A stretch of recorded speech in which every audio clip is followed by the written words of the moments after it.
Good morning, Bucknutters. Welcome to the Bucknuts Morning 5 here on Friday, August 26th, 2022. I am Dave Biddle, very happy joined by Jonah Booker for his usual Friday visit. A lot to get into as usual. Thank God it's Friday. Tomorrow is our last Saturday without Buckeye football for a long time, not including the bye week, but so that's exciting. Okay, so tomorrow, 1 week away from that Notre Dame matchup. Your thoughts on this matchup overall, JBook? I'm so excited, Dave. I cannot wait for this game. It feels like Christmas is right around the corner. I mean, it's been a long, brutal off season. A lot of talk, a lot of smack talk from the Michigan faithful, a lot of smack talk coming from Marcus Freeman and Notre Dame. So to me, I'm just excited to get this show on the road.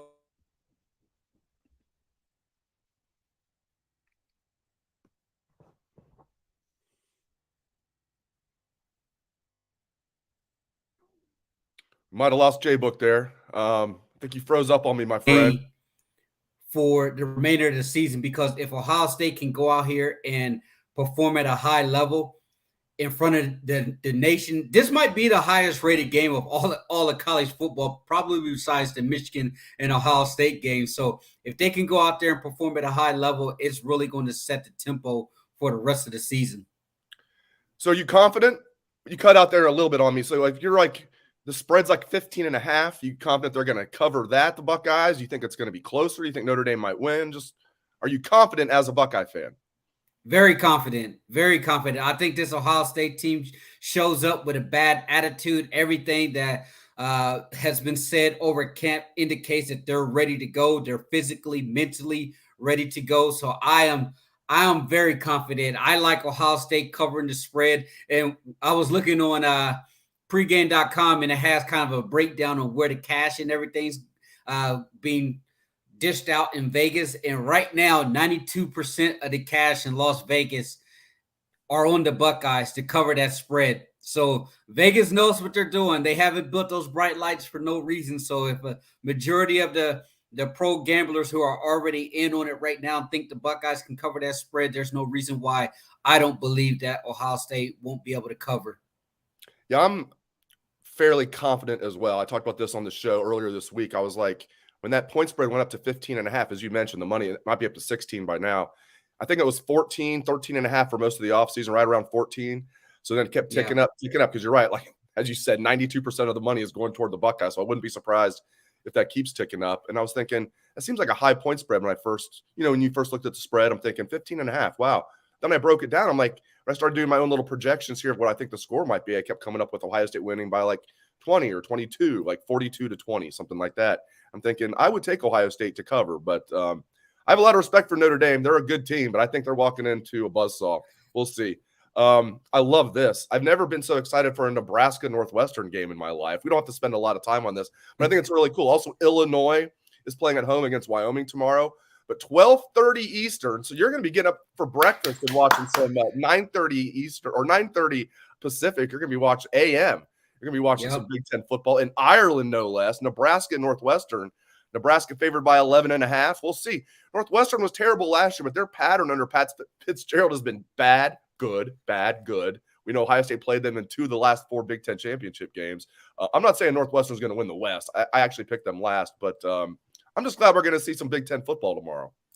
It's my favorite time of the year, Dave. Get up, do a little quick workout, grab myself some coffee, make some breakfast, and boom, games are on from early on in the morning out here on the West Coast until at night. But if you're Nebraska right here and Scott Frost, this is a must-win game. I mean, you look at this game here, and then they got a cupcake game coming up, and then they have Oklahoma at Nebraska. So if they can win this game and start out, I think they have a legitimate opportunity to maybe start the season 3-0, 4-0. If Nebraska loses this game, I think the heat will be turned up even more for Scott Frost right now. I know he made those comments last week saying something along the lines that the offensive linemen have been puking all through practice, 15, 16 different times they were throwing up in practice because they've been pushing them so hard. A lot of people who aren't used to the old school talk were like, hey, wait a minute, you need to be careful and stuff. And a lot of people took those comments the wrong way. But for them, I think it's a must-win game. They need to start fast. If you're Illinois going against Wyoming, this should be a game that you should win. Both teams, I would say, just getting bowl eligible is a step in the right direction, especially Illinois. But if you're Nebraska, I know you and I have Nebraska as our potential picks to win the Big Ten West. And so they need to get off to a good start. But if you're Illinois right now, you got to win this game. I know they have Indiana coming up after this as far as their early Big Ten conference game. So if you're Illinois, this is an opportunity for you to try to stack a couple of these wins where it could be a toss-up game here. But I like both Nebraska and Illinois this weekend. Might do a little money line parlay as the day heads on. There you go. Get a little gambling going. I like it. All right. Wanted to get knee deep into this. I know you did as well. Got a chance to speak with safeties coach Perry Eliano earlier this week, as well as Tim Walton, secondary coach / corners coach, and a bunch of the defensive backs. And not a huge surprise, but it was a really cool meeting with Coach Eliano. Very impressed with him. Love the job that he did at Cincinnati, coaching those guys up. And he was the corners coach there. Now he's the safeties coach here. And he said, and we've been hearing good things about all these guys, so it's not a huge surprise, but he loves his group of safeties. He said he's got 6 guys right now that he feels great about, that he thinks could play and play at a high level. Now, Jim Knowles doesn't like to rotate a lot, but if you're the main backup at a position, you're going to play. It's just a matter of how much. So you're talking about starters, Ronnie Hickman, Josh Proctor, Tanner McAllister, top backups. You got Lathan Ransom, Court Williams. Cam Martinez is also repping at corner to give them some depth there. So those are the 6. I'm pretty fired up about that too, but it was great hearing Coach Eliano talk about that. I'm curious to get your thoughts on this group of safeties. Looks like a pretty stellar group. Yeah, I just want to start with Coach Perry Eliano. I love what he said in regards to he's there to be a teacher, to really teach these guys, enhance their knowledge of the game, be a mentor there. He's not necessarily the rah-rah coach. You know, Coach P will get fired up, but I love the fact that he's making huge efforts to really teach and have these guys understand the nuances of the safety position in and out. First and foremost, I love that. Then let's get into some of the guys that you mentioned here. You have Hickman, you have Proctor, you have McAllister as your starting. I think they're going to be solid. You know, Hickman is a guy that's coming off 100 tackles. I know Jim Knowles thinks that Josh Proctor has the potential to be the best safety in all of college football. And then you have your elder statesman, the guy who really knows the defense in and out, and Tanner McAllister, who's going to be your nickel guy. Can he perform at a high level? They think he can. I think he's going to provide a lot of valuable leadership out there on the field, helping to get the communication set. And then I would say, Dave, Lathan Ransom coming back and performing at a high level is a really welcome surprise to the staff, because it was kind of up in the air on how well he's going to be able to recover from that leg injury. Will he even be able to participate in fall camp? And boom, right. Here you go. You have a guy in Lathan Ransom who came into camp. He's triggering. He's flying to the football. He's not showing any type of hesitation, and he's playing with an attitude, which you love to hear. And then Court Williams, a guy that was voted a captain amongst his peers, he's going to see the field a lot. I think they're going to be able to move him down into the box a little bit more and be a little bit more aggressive in helping with the run game. And then Cam, as you mentioned, Cam Martinez, he has that athleticism to play all over the field. And then on top of that, you still got your freshmen. You still got your Kai Stokes, and you still got your Sonny Styles. So I know he said he has his top 6 guys that, as of today, those are the guys are going to probably be playing against Notre Dame once the bullets start flying. But as we progress throughout the season, then you can start seeing the Kai Stokes jumping in there. Then you can start seeing the Sonny Styles getting some type of specialized packages just to get his feet wet. So I love the safety group. And Dave, what a difference from last year, the safety play where, the kids were just absolutely confused, not put in the right position. The depth was a major concern at the safety position last year. To now, you're looking, it's like, well, we got 6 guys that we feel really great about and 2 up-and-coming stars to really make an 8 package of safeties. Yeah, I love this group, and you hit on it. I mean, when you've got Kai Stokes, who they're really high on, even though he's a true freshman, enrolled early, as a third teamer, you're in great shape because I think he's going to be a future star here.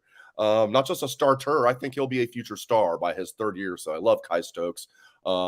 Jansen Dunn's another guy. He's been a little banged up. Redshirt freshman was coming on last year before he got hurt. And you mentioned Sonny Styles. Should be playing high school football tonight here in Ohio. But instead he's playing for the Buckeyes. So, you're in good shape when those guys are your third string safeties. All right. I want to ask you about this. Switching gears. So our good friend Brett McMurphy is reporting that if the Big Ten adds 4 teams and Notre Dame is not one of them, he is hearing from a source. He didn't say multiple sources. He's hearing from a source the likely candidates could be Cal.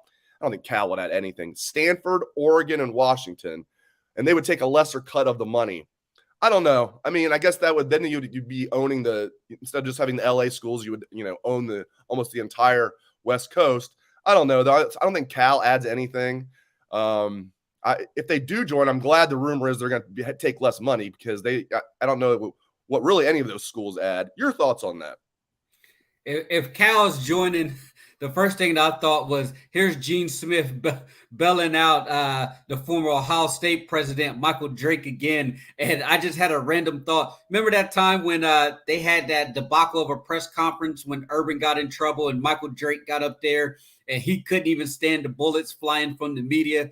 Gene Smith had to come in there and save his tail that one time. But then here it is again, where Cal is kicking up dust, trying to prevent UCLA from joining the Big Ten. And with that being said, they're trying to stall that merger there. I just don't like all of these Pac-12 schools. I know I might get killed for saying this, but I really don't see Stanford bringing a whole lot besides the academic part to the Big Ten. I know Stanford is elite when it comes to their academics, but when it comes to athletics, I don't see anything that Stanford really brings to the table. They're not enhancing the pot when it comes to, are these schools going to be making more money? I would like to see them go get Oregon, go get Washington. Now you have the Pacific Northwest there. You got Southern California. That puts you at 18. I would say move on from Notre Dame. They've had ample opportunities to try to join. Now let's try to tap into the South, get Miami. How about North Carolina? North Carolina, get another team from the South, but just taking the leftover rejects from the Pac-12, it doesn't do anything for me. But I understand if they did do this, why they were trying to do it. I heard somebody say if the Big Ten were to add more Pac-12 teams, what they're essentially trying to do is capture that Pac-12 after dark audience as far as the networks. So essentially you'll have the Fox starting at noon. Then you have your noon 3:30 primetime game. After primetime game, now you have that Pac-12 after dark, where Big Ten games were going to be pretty much from 9 a.m. on the West Coast to 9 p.m. on the West Coast as far as kickoffs and games starting. But I'm perfectly fine with just Oregon and Washington. Leave Cal and Stanford to figure it out. If Stanford wants to go Ivy League, by all means. But I'm sure that the Ohio State president is going to be a big advocate for Stanford, with her being a former Stanford grad there. I'm sure Michael Drake is probably willing to back off the dust that he's trying to kick up for UCLA if they're at it. But like you said, take a lesser cut. But at the same time, I don't see how it really does anything as far as enhancing the rest of the Big Ten brand. All right, we bounce around on the Bucknuts Morning 5, but I want to get your thoughts on recruiting for the Buckeyes. Hold on, let me do so it's been quiet for a while, which is kind of to be expected once camp starts. But I mean, there are some people that are concerned about this recruiting lag that the Buckeyes are going through. I'm mildly concerned about it. I do think they're going to finish strong, relatively speaking, and I like the guys they have right now.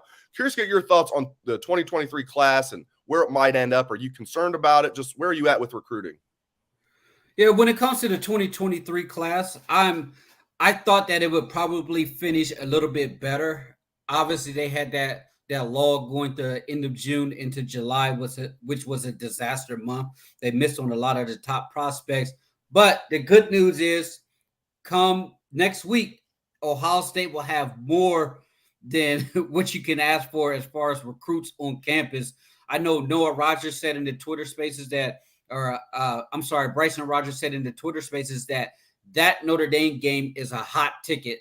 A lot of the top end recruits, that they're targeting, especially the 2023 class, where you have Mateo, who's supposed to be coming to that game. You have Keon Keeley, the former Notre Dame decommit 5-star defensive end. You have Wilson, the 5-star defensive end out of Florida, who's supposed to be coming up. And then a bevy of 2024 class. I mean, all in all, you're probably talking about 40, maybe 50 recruits that will be at the Notre Dame game. I know they have a massive 310, 320 defensive tackle out of Georgia that they're very high on. That's supposed to be coming up for the Notre Dame game. That's in the 2023 class as well.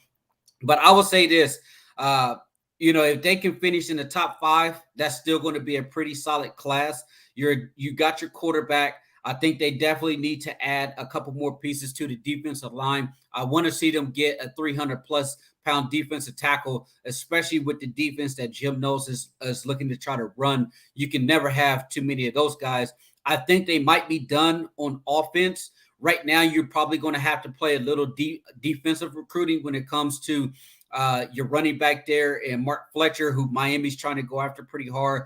Carnell Tate, there's a lot of smoke out there that he may take a visit to Tennessee. I don't think by any means that those guys are going to flip, but you still have to play defense because, as Urban Meyer would say, if you got a commitment right now, it just means that you're the leader. So with those guys, you're the actual leader. So I think the position right now is to try to continue to recruit your Tackett Curtises, because if the defense shows out and they show that they are back and the Silver Bullets are back, now you can try to circle back on some of those guys that you had a really strong relationship with, like your Downs, like your Tackett Curtis.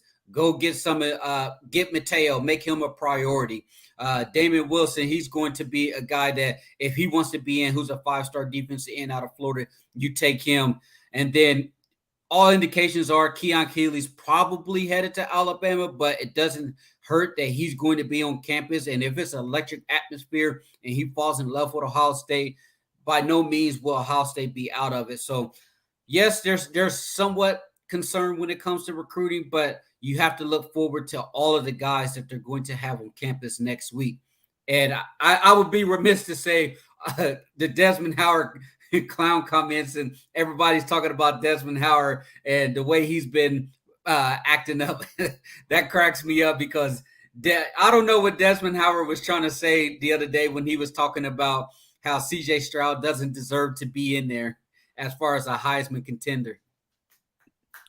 He continues to outdo himself with stupidity. It's unbelievable. You think, well, he can't say anything like dumber than that. And he's like, you just watch. I can top my own stupidity. Way to go, Desmond. You're setting new heights. I know. He says something along the lines when it comes to the Heisman, all the rest of the guys are starting at the finish line. What does that mean, Desmond? Like, what do you mean all the guys are starting at the finish line? He's always saying something absolutely ridiculous. And put me up there, Dave. I could do a better job than Desmond. Oh, easily. By the way, I said this on the show the other day. Does everybody realize, including JBook, that when he did the Heisman pose against Ohio State, that he did it wrong? If you look at the Heisman, the knee is raised a little bit, but both feet are on the ground.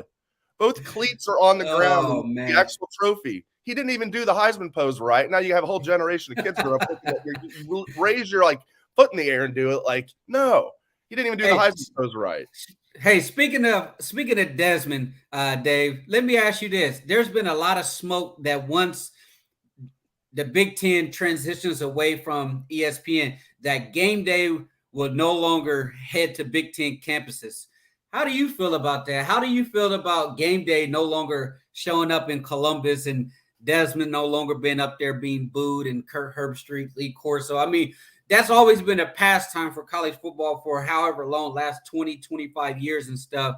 You know, as somebody who's been on the beat for a while, and Ohio State used to really take it kind of serious, like a big deal when game day was there. How do you feel if game day is no longer allowed or deciding they're no longer going to head to Columbus?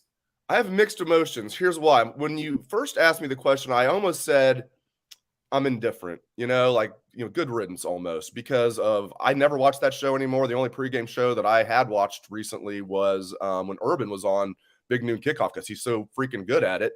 And despite everything, everybody being up in arms about him getting that job back, he's fantastic at it. And I'll probably, tune in to watch that show sometimes. I never watched College Game Day. That being said, I was a student at Ohio State when they had the first one in 1996. I was there, and it was cool. Herbie brought his twins up now that are, in college themselves. I don't even think Zach, who's on the team, Herbstreit, was even born yet. Right. Yeah, I'm dating myself here, but so and Ohio State was the first one they ever did, and it was so cool back then. With course, it still is kind of cool to see what Corso does, even though he's not not kind of the same that he used to be, but still out there doing his thing. I have mixed emotions about it, I guess, but I don't know. I guess I'll go with my first instinct that it's just changed so much. It's like this 3-hour marathon show now. It's not what it used to be. I don't care, but people love it. What do you think? I mean, to me, I try to, as I'm up in the morning and I'm doing things around the house before the games, I usually have it on as like a backdrop sound noise. But once they start doing all of the bits and the clips where they're trying to make you cry on game day, they do a sad story. That's when I was like, I'm out, man. Like, hey, I'm trying to get fired up here. And the last thing I'm trying to be doing is sit on my couch crying over a sad story about Tom Rinaldi. Tom Rinaldi's always trying to make somebody cry. And I'm like, dude, the game starts in 30 minutes. I'm trying to be fired up here. I'm not trying to be sitting here trying to wipe my eyes like because some sad story and a kid is sick. I mean, God bless the kid, and I hope every story that they do, it turns out well in the end. But that's the last thing I'm trying to be watching 15 minutes before kickoff. It's like the Bill Burr joke, talking about Breast Cancer Awareness Month in the NFL. He's like, listen, I'm all in for breast cancer awareness. He's like, but can't I watch a freaking football game for 3 hours and not be reminded about all the crappy things in the world? With the players all wearing their, it's a great cause, but it's a funny joke that he's, saying, can I just escape and watch football for 3 hours without being reminded of this? Can I watch a pregame show, JBook, without having to cry at a Tom Rinaldi story? Rinaldi is very good at what he does, all joking aside. All right, we're already going late. I'm going to hit just a couple of questions here. Spider Celery, who will be the unexpected breakout player in the DB room this season, JBook? If we're going to talk about the DB room, the breakout player, I just think that I don't even know if you can consider Denzel Burke a breakout player because he has such an outstanding year. I saw a picture of him, how big he's gotten. I just think he takes that next step to become a household name to where he's pushing to be on the All-American list. I'll go with Court Williams. I think it says a lot that he's a captain. I think it says a lot with Jim Knowles. Kind of went out of his way to say, we need to have guys that are true combo guys. And we have guys that can play defensive end and outside linebacker, the jack position. He's like, the really hard ones to find, the true combo guys, are the guys that can play DB and linebacker. And he said, we got one in Court Williams. We're going to find a role for Court. That said a lot to me. So I'll go with Court Williams there, even though I'm kind of cheating because he's kind of, almost a, hybrid linebacker too. All right, next one here. This is from Eric. Morning, fellas. A couple intriguing questions for you. How many Ohio State records do you think Stroud will break this year? Which ones? Same questions for Big Ten and national records. So our guy Eric is disagreeing with Desmond. Desmond thinks that Stroud's not good. Eric thinks he's going to break a bunch of records this year. What records do you think Stroud will break this year, JB? I think he will get Dwayne Haskins' touchdown record, single season touchdown record. I'm not sure what the career record is looking like overall, but I definitely think he will be right there in contention for that as far as career touchdown records. And I also think that he has an opportunity for career passing records. I think this year Dave really wants to put on a show. He wants to prove a point to all of college football and wants to show that Ohio State is the premier place to go and play quarterback. So when you have that type of mindset, you're going to let your quarterback air it out, especially with the wide receivers that you have. So I can see CJ Stroud pushing the single season passing record as far as yards and touchdowns and knocking on the door for career touchdowns as well. I agree. I think you nailed it. All right, last question from Facebook. This is from Rex. This is one thing every Buckeye fan wants to know. Will the defensive tackles get more push this year? Well, they better. Well, JBook, will they? I'll take that one. I think he froze up. Yeah, I think they will. We're hearing good things about Teron Vincent. We know Tyleik Williams is that penetrating defensive tackle that you love, a guy that's 315 pounds but moves like he's 290. We saw flashes of it last year, but now he's in shape. Now Tyleik is in shape where he can play more snaps. I still think from what we're hearing, he might be coming off the bench, but I think they're going to play. I mean, Larry Johnson said they're going to play a ton of guys. So, yes, I do think the D tackles are going to get more push. You're going to see Mike Hall is going to be a guy that's going to step up this year. A little bit undersized, but quick, Kevin Wilson was joking when he runs with the threes. He's like, that must be the best third team player I've ever seen in my life. Joking in practice how the offensive line, the third team O line has to go up against Mike Hall sometimes. Mike Hall's not a true third teamer. He's going to play Ty Hamilton, Jerron Cage. These guys, I like what I see out of these D tackles. Maybe Hero Canoe can help out as a true freshman a little bit. I think the D tackles will get more push this year. JBook, I think we have you back. Anything you want to add, my friend?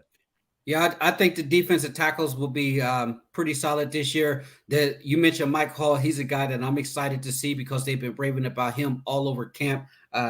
Larry Johnson talking about he's going to rotate 12 defensive linemen. You have to think that you're going to get at least 5, maybe 4 to 5 different defensive tackle rotations there. So I do think that they will have a push this year, be more dominant. A lot of those guys got stronger. You have to keep in mind the big talking point is Coach Mick went back to his old ways, meaning that those guys went back to the brute force type of strength and conditioning that you saw under Urban Meyer. So I think that interior, the defensive line will be better conditioned and a whole lot stronger. And to me, that means they're going to be able to collapse the pocket. Great stuff, as always, from JBook. Really appreciate it. Thanks to Jonah Booker. Thanks to all of you for tuning in, whether you're listening to the podcast only version or if you're a part of our live audience. Really appreciate all the comments and questions from our live audience. Thanks so much to all of you. Hope everyone has a great day and a great weekend.